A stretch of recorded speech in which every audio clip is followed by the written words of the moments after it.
Mibarog isip amahan ug inahan sa iyang duha ka manghod kining usa ka 17 anyos nga ulitaw nga taga Dakbayan sa Mandawi. Human sila biyai sa ilang inahan ug napriso usab ang ilang amahan. Atong sayaran ang istorya nini pinaagi sa live report ni Nico Serino. Nick.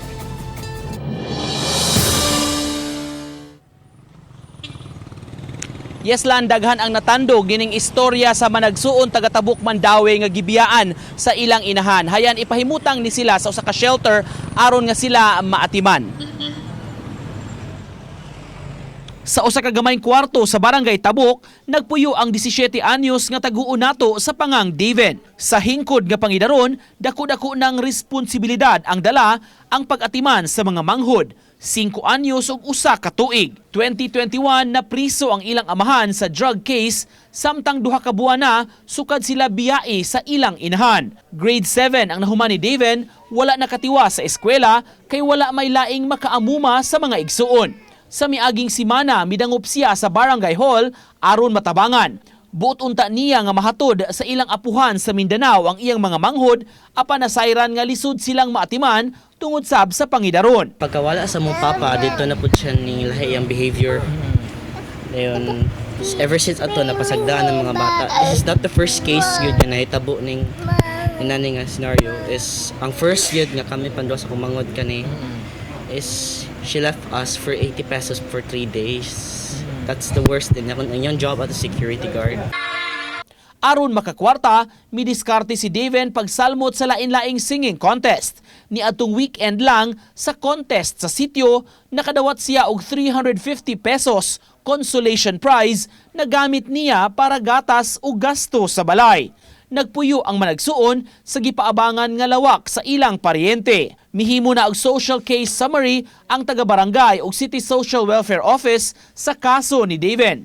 Matod niya, gusto gid siyang moeskwela ug manarbaho aron sa pag-abot sa legal age, makuha ug maatimanan niya ang mga manghod. Akong wish lang po is masuportahan na siya financial support and ako sad makaskwela.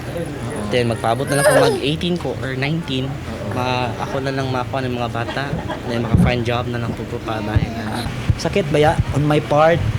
Sakit kayo tungod kay inana dito ang gugma sa inahan na instead of kanabang in-nurture niya yung mga anak but she's destroying ang feelings, ang emotion sa bata ba. Kaganihan na abta namo ang mga bata, uban ang taga-barangay ug CSWS nga naniudto sa usa ka kan-anan. Gidala sila sa City Hall aron maasikaso ang mga gikinahanglan ug mapa-check up sab ang mga bata sa City Health Office. Ako magong plano po is ako lang to siyang ginagmay nga trabaho ba at least makasupport lang. Kinsa pa man daw iyang saligan kung di harang ko galingon. So maayo biya bata ay masturya ganahan na gid siya makakitag trabaho. So if wala gyud or walay capacity ang nearest kin nga mubuhi o mo-adapt sa bata, muna nga atong i-recommend nga ato silang isud sa ato ang children's home.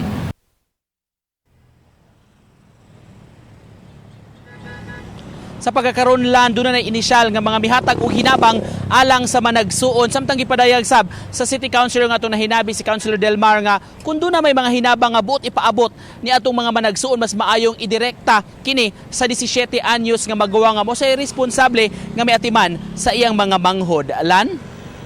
Okay, daghang salamat Nico Serino.